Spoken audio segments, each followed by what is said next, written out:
Assalamualaikum warahmatullahi wabarakatuh.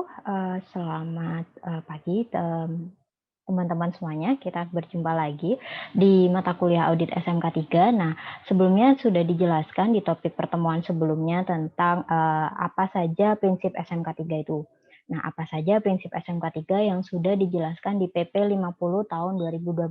Nah, di pertemuan kali ini kita mencoba bahas satu persatu, membahas secara rinci masing-masing prinsip dari prinsip satu, mulai dari penetapan kebijakan K3, lalu nanti dilanjutkan dengan perencanaan K3 dan sampai nantinya di terkait evaluasi dan tindakan tinjauan lebih lanjut penerapan SMK 3. Nah, kita mulai dari prinsip yang pertama yaitu penetapan kebijakan SMK 3. Nah, hal yang kita bahas kalian bisa lihat di modul audit SMK 3 khususnya di lampiran 1 PP 50 tahun 2012. Nah, kita akan membahas yang pertama, prinsip pertama adalah penetapan kebijakan SMK 3.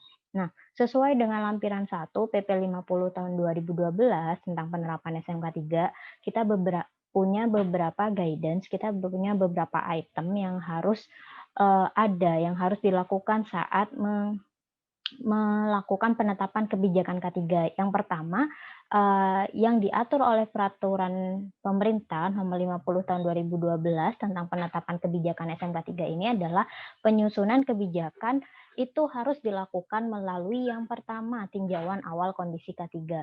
Maksud dari tinjauan awal kondisi K3 ini adalah bagaimana perusahaan itu melakukan peninjauan awal kondisi penerapan keselamatan, aspek-aspek keselamatan dan kesehatan kerja di perusahaannya. Jadi mulai dari ruang lingkup perusahaan, mulai dari proses yang ada di perusahaan, hazardnya dan lain sebagainya. Lalu juga mulai dari tinjauan awal kondisi K3 ini terkait keinginan yang dicapai. Misalnya adalah karena dia pabrik industri kimia, maka perusahaan concern terhadap pencegahan kebakaran dan peledakan di area kerja. Nah, itu yang harus diperhatikan. Kondisi-kondisi K3, kondisi-kondisi aspek keselamatan dan kesehatan kerja yang mungkin sesuai dengan kondisi perusahaan. Nah, setelah melakukan tinjauan awal terhadap kondisi K3 di perusahaan, penyusunan kebijakan K3 ini juga harus melalui proses konsultasi antara pengurus dan wakil pekerja atau buruh kalau kita mengenal. Nah, pengurus ini siapa yang dimaksud? Pengurus ini adalah tim P2K3 yang menyusun dan juga manajemen. Jadi harus ada proses konsultasi yang terjadi antara wakil buruh ini, wakil pekerja, dan juga pihak manajemen yang memiliki kebijakan dan memiliki komitmen penerapan SMK 3 dan juga tentu ada dari tim K3. Nah, proses konsultasi ini nantinya juga harus dibuktikan melalui bagaimana proses itu dikawal, bagaimana proses itu dilaksanakan, bagaimana bukti-bukti dokumentasi yang harus dikumpulkan. Nah, itu masuk di item kegiatan prinsip pertama di penetapan kebijakan SMK 3 melalui aktivitas penyusunan kebijakan K3 itu sendiri. Nah, setelah melakukan penyusunan kebijakan K3 yang tadi sudah ditinjau dari kondisi K3 di perusahaan, kondisi visi misi perusahaan, tentunya kondisi potensi bahaya yang ada di perusahaan dan juga sudah melalui konsultasi antara pengurus dan wakil pekerja karena sistem manajemen K3 ini harus diterapkan melebur di semua lini, di semua level pekerjaan di perusahaan, diterapkan oleh semua pekerja yang ada di perusahaan, baik itu direktur, baik itu ya pemilik pabrik sampai dengan pekerja-pekerja di frontliner, seperti itu. Lalu selanjutnya setelah melalui penyusunan kebijakan K3, maka kita harus melakukan yang namanya penetapan kebijakan K3.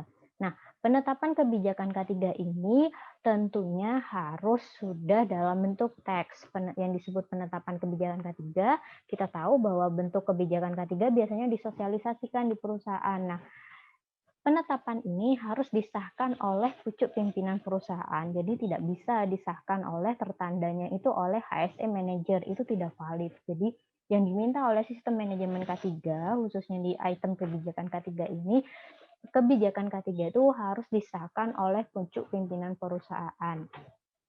Nah, disahkan ini harus jelas tertulisnya disahkannya kapan, tanggalnya kapan, ditandatangani oleh siapa, namanya, jabatannya sebagai apa, eee, dan tentunya di penjelasan kebijakan K3 di list-nya itu, di item-item penjelasannya, di poinnya harus jelas menyatakan tujuan dan sasaran K3. Tujuannya apa, ingin mencapai target apa, lalu siapa yang akan kita intervensi, sasarannya, dan juga programnya. Nah, kalau tadi lebih ke membahas bagaimana penetapannya dan tampilannya, ini juga ada item yang harus dipenuhi dari penetapan kebijakan K3. Tidak hanya dari proses penyusunannya, lalu proses pembuatannya atau proses publish-nya. Nah, ini juga terkait dengan proses komunikasi dan dokumentasi. Nah, terkait komunikasi, kebijakan K3 yang sudah ditetapkan, kebijakan K3 yang sudah dibuat, sudah sah, sudah tertanda tangan oleh pucuk pimpinan perusahaan atau pimpinan perusahaan yang paling tinggi, entah itu direktur, entah itu milhead, lalu sudah dikonsultasikan juga dengan wakil pekerja atau serikat buruh gitu. Kebijakan ini harus dijelaskan, harus disosialisasikan, harus diinformasikan, harus disebarluaskan kepada seluruh pekerja, seluruh orang, seluruh tamu, seluruh kontraktor, pemasok, ataupun customer kita yang beraktivitas di perusahaan kita. Jadi siapapun nantinya yang akan masuk di perusahaan kita harus sudah mendapatkan informasi bahwa perusahaan A memiliki kebijakan K3 dengan visi misi perusahaan adalah ini, dan kebijakan K3 ini untuk mendukung tujuan perusahaan, misalkan zero accident, zero fire, dan zero occupational disease, seperti itu, dengan program kerja apa saja. Itu harus dijelaskan, disebarluaskan. Biasanya best practice-nya yang paling banyak di perusahaan itu kebijakan K3 banyak disosialisasikan tidak hanya melalui papan-papan pengumuman penempelan kebijakan K3, tapi juga bisa dari ID card. ID card pekerja di baliknya biasanya ada kebijakan K3, termasuk ID card visitor dan kontraktor, supplier, itu biasanya sudah salah satu bentuk penyebarluasan dan penjelasan atau komunikasi dan informasi kebijakan K3. Nah, selain itu, kebijakan K3 ini karena sistem manajemen K3 identik dengan sistem dokumentasi prosedur dan form-form lainnya, maka kebijakan K3 ini juga harus terdokumentasi dan terpelihara dengan baik. Bagaimana terdokumentasi dan terpelihara dengan baik? Tentunya kebijakan K3 itu tidak hanya sekali dibuat, pasti dia bersifat dinamik, pasti ada perubahan, baik itu perubahan pimpinan, perubahan tujuan dan sasarannya, perubahan visi misi perusahaan. Nah, hal tersebut harus terdokumentasi kapan kebijakan ini melalui revisi terakhir, kapan kebijakan ini sudah ditinjau secara berkala, itu harus terdokumentasi dokumen-dokumen terkait penetapan kebijakan K3. Nah, poin terakhir adalah kebijakan K3 ini bersifat dinamis. Maksudnya dinamis adalah dia akan bisa berubah sewaktu-waktu, dia akan berubah mengikuti bagaimana budaya organisasi, bagaimana ketetapan organisasi terkait implementasian penerapan SMK3 itu sendiri, dan baiknya memang sesuai dengan permintaan di SMK3 ini, bahwa kebijakan K3 itu harus ditinjau ulang secara berkala. Tujuannya untuk apa? Peninjauan ulang terhadap kebijakan SMK3 ini untuk menjamin bahwa kebijakan yang sudah dimiliki oleh perusahaan sebagai wujud komitmen pimpinan perusahaan terhadap penerapan SMK3 itu masih sesuai terhadap apa? Masih sesuai dengan kondisi yang ada, masih sesuai dengan peraturan-peraturan yang ada di negara kita, masih sesuai dengan legal, masih sesuai dengan peraturan perundang-undangan, dan juga masih sesuai dengan kondisi perusahaan tentunya. Jadi memang harus ada peninjauan ulang secara berkala yang terdokumentasi. Nah, biasanya peninjauan ulang secara berkala untuk kebijakan K3 ini bisa dilakukan saat rapat P2K3 tahunan atau manajemen review meeting yang biasanya dilakukan tiap tahun. Nah, itu juga harus tertera dalam notulensi rapat P2K3 ataupun manajemen review meeting bahwa kita sudah melakukan peninjauan ulang kebijakan K3 di tahun ini, apakah sudah relevan atau masih ada hal yang perlu berubah. Nah, itu harus tercantum. Ini kaitannya dengan prinsip yang pertama. Nah, Kalau tadi kita sudah membahas tentang penyusunan dan juga penetapan, mulai dari harus disahkan oleh siapa, terdokumentasi bagaimana, dikomunikasikannya seperti apa, direview seperti apa. Nah, kaitannya dengan kebijakan K3 ini yang tidak kalah penting juga adalah eee, yang melakukan penetapan kebijakan K3 dan juga, penginformasian tadi, maka, perusahaan, tadi kan sudah disebutkan ya, perusahaan harus menempatkan organisasi K3 pada posisi yang dapat menentukan keputusan perusahaan. Jadi, kita sebagai perusahaan, sebagai pimpinan perusahaan harus memiliki organisasi K3, harus memiliki tim P2 K3 pada posisi yang dapat menentukan keputusan perusahaan. Sehingga, nantinya, pengusaha ini bisa memetakan tujuan dan sasaran serta program-program K3 yang nantinya mampu mencapai, tujuan dan target utama di penerapan SMK3 itu sendiri, gitu kan. Selain itu, untuk melaksanakan ketentuan angka 2 tadi yang kita ketahui tentang penetapan kebijakan K3, mulai dari, penyusunannya, penginformasiannya, perusahaan harus menyediakan pengusaha harus menyediakan anggaran dan tenaga kerja yang berkualitas dan sarana lainnya yang diperlukan di bidang K3. Tadi sudah disebutkan bahwa penetapan kebijakan K3 ini harus sesuai dengan kondisi perusahaan, harus sesuai dengan eh, program-program yang sudah ada, harus sesuai dengan legal, harus juga sesuai dengan tujuan utama perusahaan, yaitu mencegah kecelakaan kerja dan penyakit akibat kerja. Tentunya diperlukan komitmen, diperlukan, wujud nyata dari komitmen yang dituliskan di kebijakan K3 dengan menyediakan anggaran-anggaran dan juga tenaga kerja yang berkualitas serta sarana yang memang diperlukan di aspek-aspek penerapan keselamatan dan kesehatan kerja.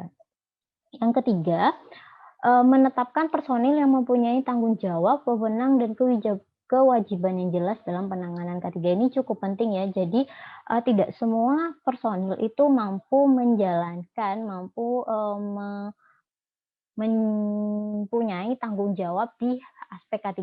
Misalkan tidak semuanya bisa menjalankan, mesin fire truck. Nah, itu harus mempunyai perusahaan harus bisa memetakan tenaga kerja yang berkualitas dan menetapkan personil siapa saja yang akan, mampu melaksanakan penanganan K3. Nah, selanjutnya perusahaan perlu membuat perencanaan K3 yang terkoordinasi. Maksud dari mampu membuat perencanaan, K3 yang terkoordinasi ini adalah kemarin kita sempat diskusi bahwa sistem manajemen K3 adalah sistem manajemen yang sifatnya inline, yang sifatnya itu bukan hal yang baru, tetapi melebur menjadi satu dengan sistem manajemen yang ada di perusahaan. Nah, sama halnya dalam pembuatan perencanaan K3, khususnya program-program K3, harus terkoordinasi antara unit yang satu dengan unit yang lainnya. Misalnya unit K3 dengan unit produksi terkait pemasangan rambu, misalnya terkait inspeksi. Harus ada perencanaan program K3 yang terkoordinasi antara satu unit dan unit yang lainnya. Lalu yang terakhir adalah perusahaan harus melakukan penilaian kinerja dan tindak lanjut pelaksanaan K3 ini erat kaitannya dengan review dan peninjauan keberlanjutan bagaimana perusahaan sudah menerapkan SMK3 dengan baik dan melakukan penilaian kinerja dan juga tindak lanjut dari temuan-temuan dari kondisi-kondisi yang mungkin sudah dilaksanakan tapi masih belum sesuai. Nah, Eee, poin-poin ini tadi dilakukan secara teratur, dilakukan secara berkala, dilakukan tinjauan ulang secara berkala tentunya melalui forum yang sudah disediakan oleh perusahaan. Nah, setiap tingkat pimpinan dalam perusahaan ini harus mampu menunjukkan komitmen K3 sehingga, eee, SMK3 ini mampu diterapkan dan dikembangkan. Nah, tentunya di perusahaan itu yang memiliki komitmen terhadap penerapan SMK3 tidak hanya orang HSE, tidak hanya orang K3, tidak hanya orang OHS, tidak hanya juga pucuk pimpinan perusahaan, namun pimpinan-pimpinan di dalam berbagai departemen, di dalam berbagai divisi, di dalam berbagai unit juga harus menunjukkan komitmen terhadap K3. Jadi penerapan SMK3 ini bisa merata di seluruh area perusahaan dan seluruh unit kerja. Itu untuk poin pertama.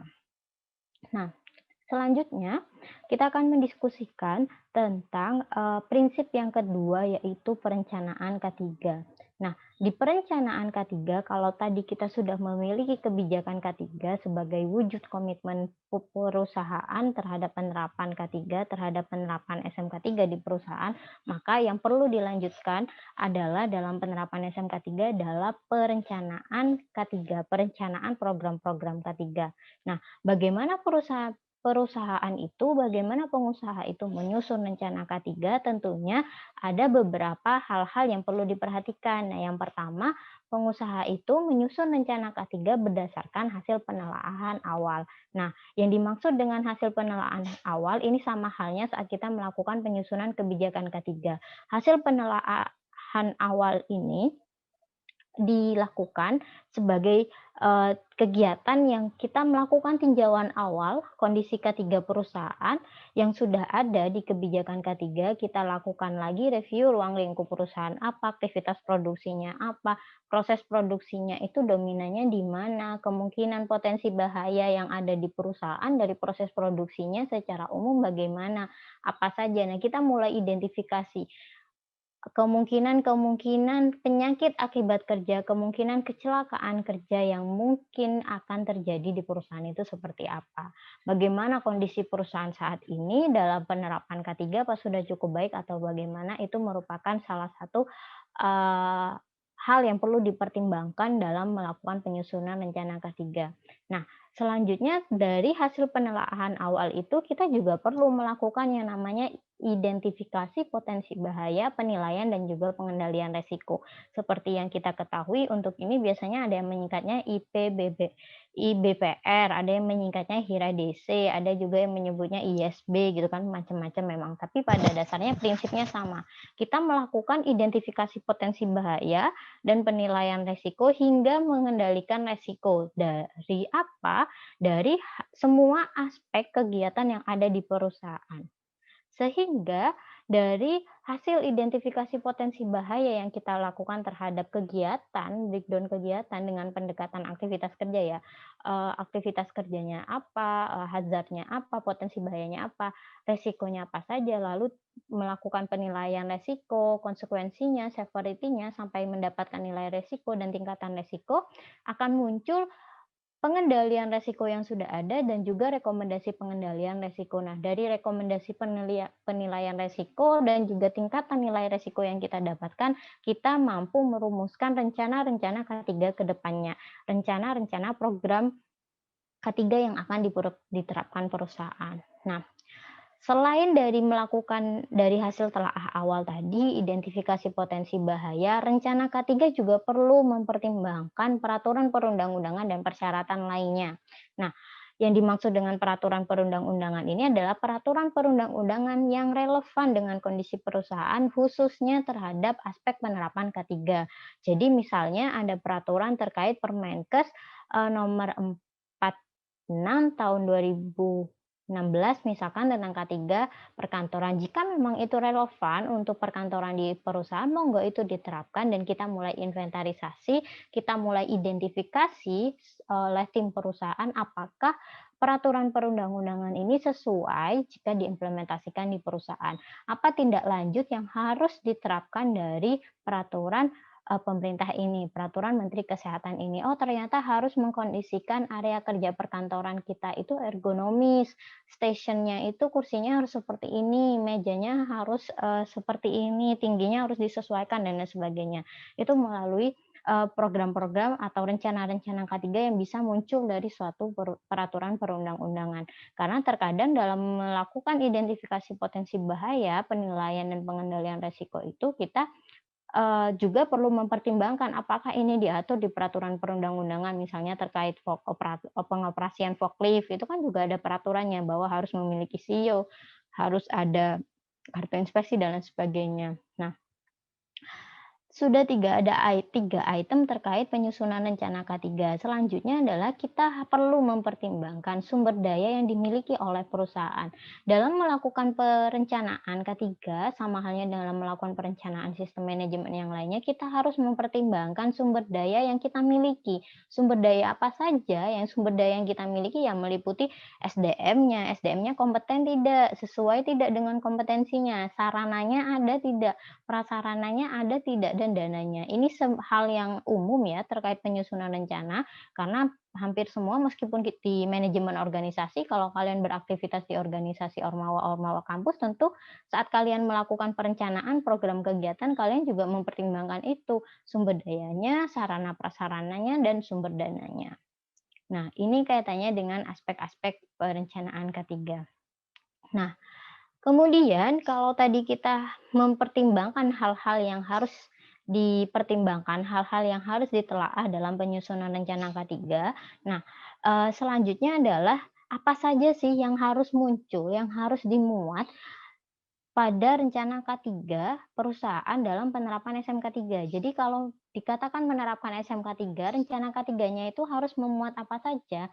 Yang pertama tujuan dan sasaran. Apa sih tujuan dan sasaran itu? Nah, tujuan dan sasaran ini sebenarnya semacam kalau kita menyebutnya itu kalau kalian familiar adalah objektif target. Objektifnya apa yang ingin dicapai, targetnya itu seberapa besar. Nah, tujuan dan sasaran ini yang telah ditetapkan itu ditinjau secara teratur juga dan disesuaikan dengan kondisi perusahaan dan perkembangan yang sudah ada. Nah, objektif target ini atau tujuan sasaran ini dia harus dapat diukur, dia juga merupakan indikator pengukuran dan ada sasaran pencapaian. Jadi harus specific, measurable, SMART. Kita mengenal istilah itu specific, measurable, achievable, reliable, dan timeable. Harus ada komponen itu dalam menyusun tujuan dan sasaran dalam rencana K3. Selain ada tujuan dan sasaran, untuk perencanaan K3 itu juga perlu ditetapkan bahwa penentuan tujuan dan sasaran dari K3 pengusaha ini sudah melakukan tahapan konsultasi. Tahapan konsultasi dengan siapa dalam menetapkan tujuan dan sasaran, sama halnya dengan tadi kebijakan K3, tujuan dan sasaran ini harus ditetapkan dengan melalui proses konsultasi bersama wakil pekerja buruh, ahli K3, P2K3, dan pihak-pihak lain yang terkait. Nah, pihak lain yang terkait ini bisa customer, bisa kontraktor, atau bisa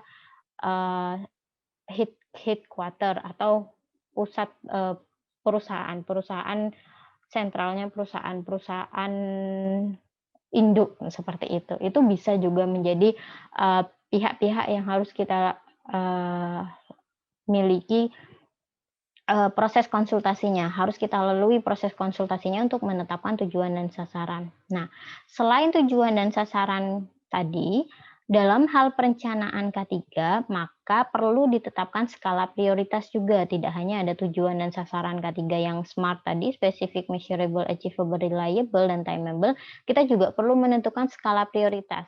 Nah, skala prioritas dari perencanaan K3 ini disesuaikan berdasarkan skala prioritas yang ada di perusahaan. Diurutkan dari pekerjaan berdasarkan tingkat resikonya, di mana resiko itu atau di mana pekerjaan itu mempunyai tingkat resiko yang lebih tinggi dan diprioritaskan dalam perencanaan. Jadi misalkan saya punya aktivitas dengan nilai resiko yang tinggi, misalkan ada aktivitas maintenance atau lagi ada aktivitas shutdown chimney tahun ini di perusahaan dan dia masuk di kategori resiko yang tinggi, maka rencana-rencana K3, program-program K3, tujuan dan sasaran K3 itu akan memiliki skala prioritas lebih tinggi di aktivitas ini, di aktivitas shutdown chimney seperti itu. Nah, selain tadi tujuan sasaran K3 untuk perencanaan K3 dan juga skala prioritas, kita juga harus memunculkan dalam perencanaan K3 kita bahwa rencana K3 yang kita lakukan itu merupakan sebuah upaya pengendalian bahaya. Nah, sebuah upaya pengendalian bahaya ini tentunya dilakukan berdasarkan hasil-hasil pendekatan pengendalian resiko tadi, penilaian resikonya, lalu kita upayakan, kita usulkan pengendalian resikonya dari pengendalian teknis, baik itu eliminasi, mungkin kalian sudah familiar, hierarki pengendalian resiko, eliminasi, substitusi, pengendalian teknik yang modifikasi engineering, administratif, dan juga penggunaan APD. Itu harus muncul dalam rencana K3. Nah, selain tadi juga perlu dipertimbangkan penetapan sumber daya. Siapa sih PIC-nya? Tentu kalian saat berorganisasi, saat mengusulkan sebuah rencana K3, kita sudah menetapkan siapa yang akan bertugas, siapa yang menjadi PIC dalam program kerja tersebut. Nah, penetapan sumber daya ini dilaksanakan tentunya untuk menjamin ketersediaan sumber daya yang sesuai, yang kompeten, dan sarana prasarana serta dana yang memadai agar pelaksanaan rencana-rencana K3 ini dapat berjalan maksimal seperti itu. Ini untuk poin perencanaan K3. Nah, tentu dalam timeline rencana K3 selain ada tujuan, sasaran, tadi ada skala prioritas, ada SDM-nya juga, dan ada hal lainnya, kita juga perlu mempertimbangkan jangka waktu pelaksanaan. Jangka waktu pelaksanaan kegiatan itu ya tentunya kegiatan ini akan dilaksanakan seberapa lama, tanggal berapa, dan juga indikator pencapaiannya. Apa yang akan kita dapatkan, apa yang akan kita capai setelah melakukan program kerja ini. Nah, dalam menetapkan indikator pencapaian ini harus ditentukan parameter yang bisa dijadikan patokan ukuran sebagai dasar penilaian K3 sekaligus informasi mengenai keberhasilan pencapaian-pencapaian tujuan penerapan SMK 3. Keberhasilan pencapaian dari program-program kita, rencana-rencana kerja K3 kita yang diterapkan, sehingga akan tampak, oh rencana K3 kita ini berjalan dengan baik, pencapaian juga bagus dan berhasil dikategorikan berhasil mencegah atau menurunkan angka kecelakaan dan sebagainya.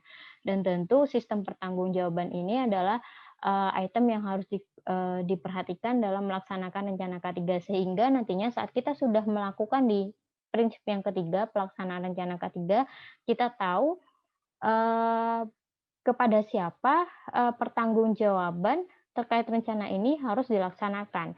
Tujuan dari sistem pertanggungjawaban rencana K3 ini untuk menjamin perencanaan tersebut dapat dilaksanakan, untuk menjamin bahwa perencanaan itu dapat direview pelaksanaannya. Kita tahu siapa yang bertanggung jawab untuk melaksanakan kegiatan tersebut, sehingga peningkatan K3, peningkatan pencapaian target K3 akan lebih efektif apabila semua pihak yang ada di perusahaan ini turut serta dan berperan dalam penerapan dan pengembangan SMK 3.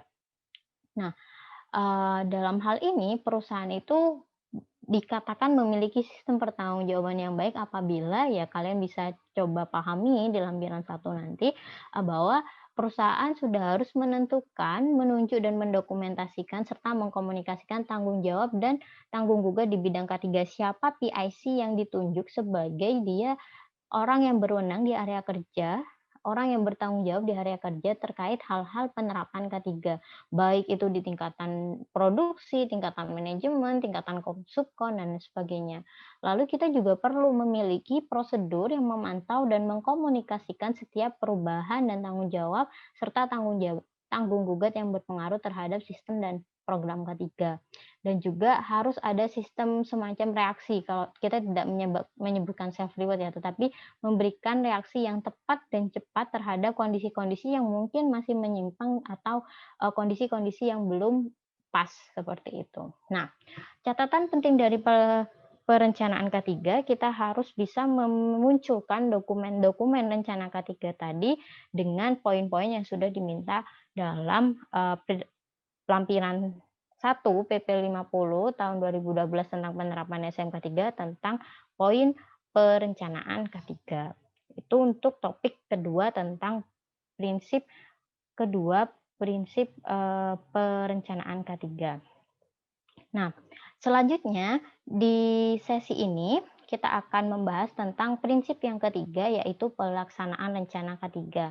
Nah, di prinsip ketiga ini tentang pelaksanaan rencana K3, tentunya dari judulnya kita sudah mengetahui bahwa di part ini adalah part suatu sistem manajemen di mana kita melakukan kalau tadi plan, ini adalah part yang do gitu, pelaksanaan dari rencana-rencana yang sudah kita buat sebelumnya. Nah, pelaksanaan rencana K3 ini sebenarnya harus dilaksanakan oleh pengusaha ataupun pengurus perusahaan atau tempat kerja, intinya sebuah organisasi gitu kan ya. Dengan pertama tentunya menyediakan SDM yang sesuai dan yang memiliki kompetensi, kualifikasi yang sesuai dengan bidang yang dia ambil, dan juga tentunya didukung atau disediakan oleh prasarana dan sarana yang memadai. Nah, penyediaan sumber daya manusia ini tentunya ada beberapa tahapan yang harus dipenuhi oleh pihak perusahaan. Tadi kan rencana K3-nya banyak sekali ya aktivitasnya yang akan dijadikan sebagai rencana K3. Nah, prosedur pengadaan sumber daya manusia ini nanti dalam penyediaan sumber daya manusia, perusahaan harus membuat prosedur pengadaan eh, secara efektif. Maksudnya pengadaan ini adalah bukan pengadaan barang ya, tetapi pengadaan, sumber daya manusia yang SDM, orang-orang, pekerja yang nantinya dia memang kompeten, yang nantinya dia memang sesuai di bidangnya, memiliki kompetensi dan kualifikasi yang sesuai di bidang yang, dia geluti, di tempat kerja yang dia geluti. Misalnya, saya ingin mencari, operator forklift. Tentunya saat saya ingin mencari operator forklift, saya sudah membuat sebuah prosedur pengadaan, prosedur rekrutmen untuk operator forklift. Dia yang sudah harus minimal pendidikan SMA, pengalaman pernah megang forklift berapa lama, mempunyai SIO forklift. Nah, itu harus dilakukan, harus terdokumentasi, harus ada prosedur pengadaannya. Pengadaan sumber daya manusia harus sesuai dengan kebutuhan dan memiliki kompetensi kerja serta kewenangan di bidang K3 itu dapat dibuktikan tentunya melalui sertifikat K3 yang diterbitkan oleh instansi yang berwenang, dalam hal ini Kemenaker atau Disnaker, dan juga surat izin kerja atau SIO atau surat izin operasi untuk operator atau juga surat penunjukan dari instansi yang berwenang. Ini yang kaitannya dengan pengadaan sumber daya di bidang K3. Jadi sumber daya manusia di bidang K3 itu harus sesuai kualifikasi dan kompetensinya dibuktikan dengan sertifikat K3 dan surat izin kerja atau SIO atau surat izin operasi. Nah, pengadaan sumber daya manusia ini harus dilakukan terlebih dahulu identifikasi kompetensi kerja yang diperlukan pada setiap tingkatan manajemen perusahaan dalam yang dibutuhkan. Jadi kalau misalkan tadi saya di perusahaan punya untuk leveling job pertama, leveling operator. Operator apa saja yang ada di perusahaan, ada operator hoist, ada operator forklift, ada operator fire truck, itu harus diidentifikasi kompetensi kerja apa yang diperlukan. Oh, kalau yang operator forklift ini dia butuh kompetensi penggunaan forklift, forklift yang kapasitas ton berapa, voice juga begitu, dan mungkin yang lainnya juga seperti itu, operator fire truck atau fireman, operator, laboran-laboran di QC itu harus dipetakan, diidentifikasi kompetensi kerjanya yang diperlukan itu apa. Atau misalkan kalau dia harus menjabat sebagai kepala unit produksi, dia sudah harus memiliki kompetensi apa di aspek K3. Nah, dari identifikasi kompetensi kerja yang diperlukan itu apa saja, maka, tindak lanjut dari identifikasi ini terhadap pengadaan SDM adalah penyelenggaraan pelatihan yang dibutuhkan untuk meningkatkan kompetensi itu. Jadi tidak hanya diidentifikasi kompetensi kerja yang dibutuhkan, tetapi juga dilakukan eee, tindak lanjut dengan menyelenggarakan pelatihan yang mampu meningkatkan kompetensi kerja yang dibutuhkan untuk setiap, eee, posisi pekerjaan, seperti itu untuk pengadaan SDM. Poin ketiga untuk pengadaan SDM ini tentu pembuatan ketentuan untuk mengkomunikasikan hal-hal yang kaitannya informasi K3 kepada sumber daya manusia di perusahaan secara efektif. Nah, ini untuk pelaksanaan rencana K3. Selain untuk komunikasi, selain kita perlu prosedur, kita juga perlu membuat sebuah peraturan atau, eee, sebuah peraturan atau ketentuan yang memperbolehkan adanya pelaksanaan konsultasi dan keterlibatan pekerja atau buruh secara aktif dan efektif, sehingga perusahaan dapat mendapatkan masukan-masukan tentang, eee, apa saja problem penerapan SK3 di lapangan dan apa saja best practice yang mungkin bisa kita ambil dari beberapa unit di lapangan. Nah, Selain selain pengadaan SDM, untuk poin pelaksanaan rencana K3 butuh yang namanya konsultasi, motivasi, dan kesadaran. Nah, sebenarnya untuk poin ini, konsultasi, motivasi, dan kesadaran atau awareness pekerja sebenarnya ditujukan untuk tidak hanya untuk leveling manajemen, tidak hanya untuk top manajemen, tapi semua bagian dari perusahaan, baik itu top management, middle management, atau yang di bottom management yang operator-operator. Nah, eee, pentingnya konsultasi dan motivasi ini serta awareness ini sebenarnya, lebih meningkatkan lebih meningkatkan, keterlibatan pekerja dan buruh serta pihak-pihak lainnya untuk, penerapan K3. Karena penerapan K3 itu sendiri, aspek-aspek K3 tidak bisa hanya sifatnya mandatori, eee, top down, dari pihak manajemen ke bawah lalu berusaha dipaksakan, tetapi juga harus ada motivasi dan, ada wujud komitmen, ada wujud motivasi dan ada awareness dari pekerja untuk, eee, menerapkan K3 di perusahaan, menerapkan norma-norma K3 di perusahaan sehingga, pelaksanaan sistem manajemen K3 ini dapat berjalan dengan baik dan pekerja ini merasa ikut memiliki dan merasakan hasilnya. Merasakan hasil apa? Merasakan hasil penerapan program-program K3, merasakan, pentingnya mencegah kecelakaan kerja dan juga pentingnya program pencegahan kecelakaan kerja dan pencegahan penyakit akibat kerja. Nah, disinilah perlu aktivitas berupa konsultasi, motivasi, dan peningkatan awareness terhadap penerapan K3, khususnya SMK3, dari pihak pengusaha atau pengurus atau manajemen kepada seluruh pekerja tentang hal-hal yang ada kaitannya dengan aspek K3, mulai dari potensi bahaya fisik, kimia, ergonomi, radiasi, biologi, dan psikologi. Semuanya yang mungkin memang ini akan berpengaruh terhadap kondisi pekerja yang mungkin dapat berpengaruh terhadap, resiko terjadinya kecelakaan kerja dan penyakit akibat kerja di perusahaan. Sehingga, diharapkannya dengan adanya sesi konsultasi, motivasi, dan juga peningkatan awareness tentang hal-hal tadi dapat, mencegah adanya insiden, adanya kecelakaan kerja dan penyakit akibat kerja di perusahaan. Nah, selanjutnya terkait dengan pelaksanaan rencana K3 yang perlu juga penting diperhatikan adalah sistem tanggung jawab dan tanggung jawab. Siapa yang bertanggung jawab dalam pelaksanaan K3, siapa yang, berhak melakukan tanggung jawab dalam pelaksanaan K3. Nah, ini harus clear, ini harus ada, harus sudah terimplementasikan dengan baik saat kita menerapkan saat kita melaksanakan rencana-rencana K3.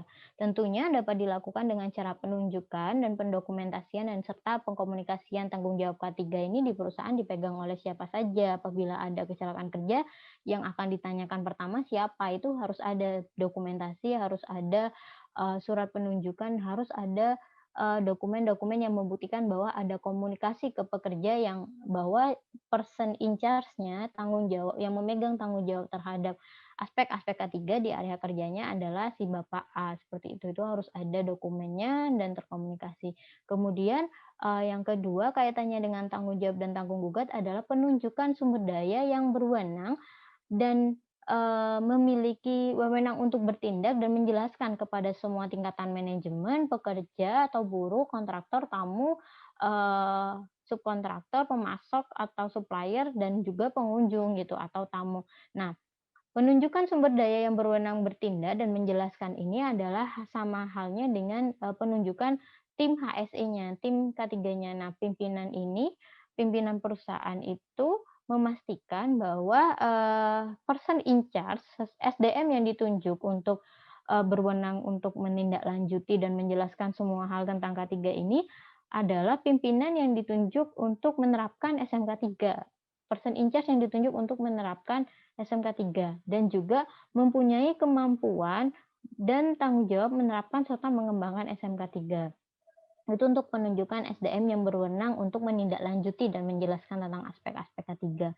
Lalu yang ketiga tentunya kaitannya dengan prosedural bahwa, harus ada prosedur yang dapat memantau dan mengkomunikasikan setiap perubahan tanggung jawab dan juga tanggung gugat.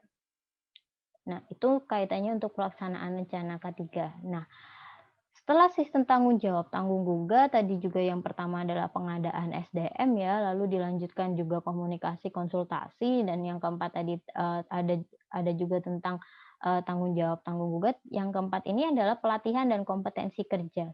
Karena kaitannya dengan pelaksanaan, rencana K3 akan erat dengan kaitannya, standar kompetensi kerja supaya apa? Supaya pengendalian resiko, supaya SDM yang kita petakan tadi, SDM yang kita usulkan tadi pengadaannya itu, mampu sesuai dengan kompetensi yang diharapkan, sesuai dengan kualifikasi yang diharapkan, sesuai dengan standar kompetensi kerja K3 yang diharapkan. Nah, standar kompetensi kerja itu dapat diidentifikasi dan dikembangkan sesuai dengan kebutuhannya di perusahaan. Nah, bisa menggunakan apa? Nah, analisa standar kompetensi kerja K3 ini bisa dilakukan identifikasi kebutuhannya dengan menggunakan standar kompetensi kerja yang ada, bisa juga melalui breakdown, uraian tugas dan jabatan atau job desk, bisa juga kita melakukan analisa tugas kerjanya bagaimana di lapangan, kebutuhannya untuk kompetensi kerja ketiganya apa, lalu bisa juga dilakukan untuk analisa dan hasil inspeksi auditnya, karena perusahaan nanti juga pasti akan melakukan inspeksi dan audit dan juga kita melihat tinjauan ulang laporan-laporan kecelakaan kerja. Dari sini kita bisa melakukan identifikasi, pendokumentasian serta standarisasi kompetensi kerja di bidang K3 untuk para pekerja. Nah, tadi kita sudah membahas tentang 4 poin, pengadaan, penyediaan sarana, mohon maaf, sumber daya manusia gitu kan ya. Tadi ada 4 item terkait dengan penyediaan pengadaan sumber daya manusia yang memadai gitu kan ya. Poin kedua tentang penerapan pelaksanaan rencana K3 adalah penyediaan prasarana dan sarana yang memadai. Nah, apa saja sarana dan prasarana yang memadai yang bisa, membantu pelaksanaan rencana K3 tentunya dari sisi organisasi adalah adanya organisasi atau unit kerja yang dia akan concern bertanggung jawab di bidang K3. Kalau tadi kan sudah tentang SDM-nya. Nah, tentu di sini tugas perusahaan adalah membentuk panitia pembina K3, P2 K3. Nanti akan ada sekretaris P2 K3 yang harus memiliki background ahli K3 umum, seperti itu. Lalu selain organisasi tentu juga perlu adanya anggaran untuk keberlangsungan organisasi melaksanakan rencana-rencana K3, melaksanakan, program-program K3, lalu anggaran untuk pelatihan SDM untuk meningkatkan kompetensi, menyesuaikan kualifikasi, menyesuaikan standar kompetensi K3 pada semua pekerja, dan yang terakhir untuk pengadaan prasarana dan sarana. Itu untuk item pelaksanaan, rencana K3. Nah, selain tadi sudah tentang organisasinya, unit kerjanya ada P2K3, lalu selanjutnya harus ada anggaran dana, perusahaan juga harus memiliki nih sarana dan prasarananya yang memadai adalah prosedur kerja atau prosedur operasi atau standar operasional prosedur (SOP), informasi serta, pelaporan yang terdokumentasi. Nah, ini yang harus ada di perusahaan, prosedur-prosedur kerja untuk setiap jenis pekerjaan dan bisa dilakukan melalui, JSA yang dilakukan oleh personil yang sudah kompeten di bidangnya. Jadi perusahaan harus memiliki prosedur-prosedur kerja untuk setiap jenis pekerjaan dan juga ada informasi K3. Informasi K3 ini luas sekali, bisa berupa persyaratan peraturan perundang-undangan, bisa juga berupa persyaratan eksternal dari customer, bisa juga, persyaratan dari indikator kinerja internal ataupun eksternal, atau prosedur informasi K3 itu juga bisa dalam bentuk izin kerja atau work permit, bisa juga dalam bentuk, hasil identifikasi penilaian dan pengendalian resiko IBPR tadi atau HIRA-DC, lalu kegiatan, pelatihannya, kegiatan inspeksinya, kalibrasinya, pemeliharaannya, pemantauan datanya, pelaporan kecelakaan kerjanya, pengukuran lingkungan kerja gitu kan, hasil investigasi kecelakaan, lalu identifikasi produknya, serta sampai dengan audit SMK auditnya atau peninjauan ulangnya. Itu harus diinformasikan dan juga, kaitannya dengan prosedur, kita harus memiliki prosedur pelaporan informasi terkait pelaporan internal ataupun pelaporan eksternal. Pelaporan eksternal ini apabila ada keluhan-keluhan dari, pihak-pihak eksternal terkait penerapan K3 kita, pelaporan internal ini dari internal perusahaan. Nah, dan yang terakhir adalah pendokumentasian semua kegiatan K3. Itu masuk di item pelaksanaan rencana K3. Selain prosedur kerja, kita juga harus memiliki instruksi kerja sebagai bagian dari pelaksanaan rencana K3. Karena pelaksanaan rencana K3 tentunya didukung oleh dengan adanya instruksi kerja.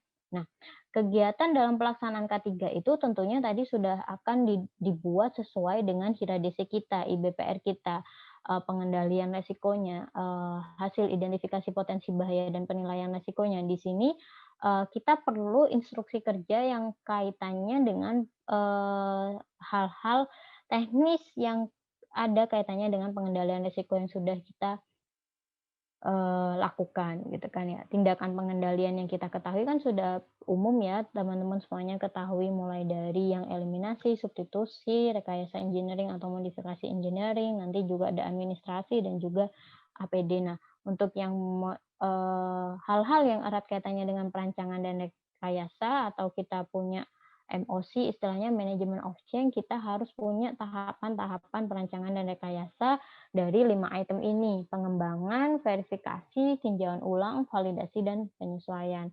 Nah, semua hal yang kaitannya dengan pelaksanaan rencana K3 ini harus memiliki prosedural-prosedural untuk kondisi tertentu, baik itu prosedur industri kerja, nanti ada pembelian pengadaan barang jasa, upaya menghadapi keadaan darurat, kecelakaan dan bencana industri, sama perencanaan pemulihan keadaan darurat. Ini yang masuk dalam item aktivitas, pelaksanaan rencana K3. Nanti kita akan diskusikan lagi tentang, bagaimana prinsip keempat, pemantauan dan evaluasi kinerja. Nah, selanjutnya tentang prinsip keempat, ini adalah prinsip yang kalau kita membahas di sistem manajemen organisasi adalah part check, pemantauan dan evaluasi kinerja K3. Pemantauan dan evaluasi kinerja K3 itu dapat dilakukan meliputi dari beberapa kegiatan. Yang pertama dia pemeriksaan, pengujian, dan juga pengukuran. Nah, pemeriksaan, pengujian, dan pengukuran ini kita harus melibatkan beberapa item, beberapa dokumen, beberapa, bagian di perusahaan yang harus kita tinjau. Yang pertama, personil yang terlibat dalam melakukan pemantauan dan evaluasi kinerja itu siapa saja.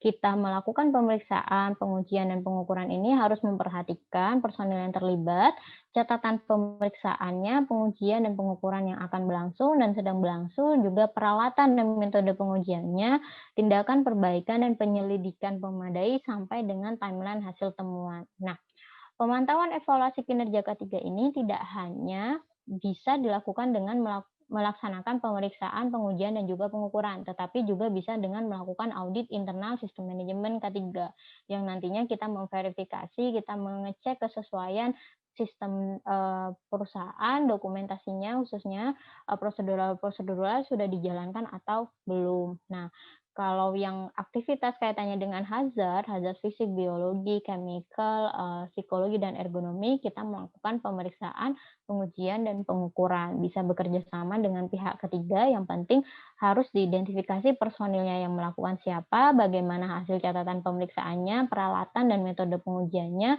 lalu tindakan perbaikan yang di-follow up setelah hasil pengukuran dan juga penyelidikannya. Kenapa sampai ada nilai yang melebihi ambang batas, seperti itu. Untuk pemantauan dan evaluasi kinerja kita identik dengan pengukuran dan juga audit internal, sederhana saja. Namun, di selain kita melakukan pemantauan dan evaluasi kinerja K3, selanjutnya adalah kita melakukan peninjauan dan penguatan kinerja SMK3. Nah, ini biasanya kalau di sistem manajemen yang internasional masuknya di bagian continual improvement gitu kan, action gitu. Setelah kita melakukan cek, setelah kita melakukan siklus plan, do check, kita melakukan action, perbaikan secara terus-menerus untuk menjamin kesesuaian dan keefektifan yang berkesinambungan dari proses-proses penerapan sistem manajemen di perusahaan. Nah, untuk menjamin kesesuaian dan keefektifan dari sistem manajemen yang kita terapkan, maka perusahaan atau pengusaha itu harus melakukan tinjauan ulang secara berkala terhadap penerapan SMK3 di perusahaannya. Nah, tinjauan ulang ini harus mampu mengatasi, harus mampu memecahkan masalah-masalah K3 yang belum terselesaikan, yang belum dilaksanakan secara maksimal. Jadi kita tadi punya perencanaan K3, lalu kita lakukan pelaksanaan rencana K3, lalu kita monef, kita lakukan evaluasi kinerja, ternyata belum maksimal. Nah, disinilah yang harus ada tinjauan ulang. Bagaimana perusahaan itu menemukan solusi mengatasi problem-problem yang kaitannya sama K3, yang kaitannya dengan rencana K3 kita yang mungkin indikatornya belum tercapai. Nah, tinjauan ulang SMK3 ini, penguatan kinerja SMK3 ini dapat dilakukan dengan aktivitas evaluasi terhadap kebijakan K3-nya dan juga mungkin ketentuan-ketentuan K3-nya, mengevaluasi tujuan, sasaran, dan kinerja K3 kita. Ini yang kita mengevaluasi rencana K3 kita apakah terlalu tinggi, tidak sesuai dengan implementasi di lapangan. Kita mengidentifikasi hasil temuan audit SMK3 apakah masuk audit hasil temuan yang berulang sehingga dirasa programnya itu tidak efektif, rencana kerja kita tidak efektif, dan kita juga melakukan evaluasi efektivitas penerapan SMK3 untuk pengembangan SMK3-nya itu sendiri. Nah, hal-hal tadi, tinjauan ulang SMK3 ini dapat dilakukan dengan melakukan item-item perbaikan dan peningkatan kinerja. Nah, perbaikan dan peningkatan kinerja itu tentu dilakukan berdasarkan pertimbangan perubahan peraturan perundang-undangan. Kita perlu mengidentifikasi adakah perubahan peraturan perundang-undangan di tahun tersebut. Adakah perubahan yang signifikan yang nantinya akan berpengaruh terhadap penerapan SMK3 di perusahaan, misalnya perubahan peraturan perundang-undangan terkait K3 lingkungan kerja gitu kan, standar nilai ambang batas K3 di lingkungan kerja yang awalnya di tahun 2017 kita masih mengacu pada Permenaker nomor 13 tahun 2011, namun di 2018 ada Permenaker nomor 5 tahun 2018, maka kita harus melakukan pertimbangan itu terkait peningkatan kinerja kita. Adakah nilai ambang batas yang mungkin berubah yang awalnya NAB-nya adalah 80 ppm misalnya, lalu berubah jadi 85, itu harus diidentifikasi. Lalu ada tuntutan dari pihak terkait ini banyak, dari supplier, dari customer, dari kontraktor, bahkan juga dari pihak-pihak pemerintahan gitu kan. Yang ketiga ada perubahan produk. Nah, perubahan produk dan kegiatan perusahaan tentunya kita harus melakukan review kembali terhadap kebijakan K3 kita, tujuan dan sasaran, dan juga identifikasi potensi bahaya kita setiap ada perubahan produk ataupun kegiatan di perusahaan. Karena di perubahan produk dan kegiatan perusahaan itu tentunya pasti ada hazard-hazard baru yang teridentifikasi. Nah, selain perubahan produk, tentu apabila ada perubahan struktur dan organisasi di perusahaan, itu perlu dipertimbangkan. Karena apa? Karena sistem tanggung jawab dan tanggung jawabnya akan berbeda. Komitmen pimpinannya juga akan berbeda. Kompetensi dan kualifikasi pada leveling tertentu itu akan berbeda. Yang kelima, perkembangan iptek termasuk epidemiologi. Nah, ini relevan sekali ya dengan kondisi saat ini. Perkembangan iptek yang saat ini mungkin sudah lebih banyak sistem automasinya, sudah banyak sistem produksi yang menggunakan mesin tanpa ada aktivitas manusia. Kita perlu identifikasi nih apakah kebijakan K3 kita masih relevan tidak di perusahaan dengan yang sumber daya manusianya, pekerja frontline-nya sudah berkurang, operatornya sudah berkurang, termasuk perkembangan epidemiologi. Nah, ini yang relevan dengan kondisi saat ini. Kebijakan K3 perusahaan itu pasti berpengaruh, pasti terdampak akibat pandemi ini. Kondisi epidemiologi kita saat ini adalah pandemi COVID-19. Tentu harus ada kebijakan K3 yang direview, khususnya pengendalian COVID-19, penularan COVID-19, penularan pencegahan penularan dan penyebaran virus COVID-19 di area kerja itu masuk menjadi bahan pertimbangan, dan juga hasil kajian kecelakaan kerja yang ada di perusahaan dan penyakit akibat kerja. Apakah ada kecelakaan kerja yang sifatnya dia berulang dan selalu ada di tiap tahun atau tidak? Apakah ada penyakit akibat kerja yang baru teridentifikasi atau tidak? 6 item ini bisa menjadi perbaikan peningkatan kinerja, bisa menjadi item yang dipertimbangkan untuk adanya perubahan, adanya evaluasi, adanya perbaikan dan peningkatan kinerja. Itu untuk prinsip yang kelima, peninjauan dan penguatan kinerja K3. Nah, dari saya untuk pertemuan kali ini sudah cukup. Nanti kita akan bahas topik selanjutnya di pertemuan yang selanjutnya. Terima kasih.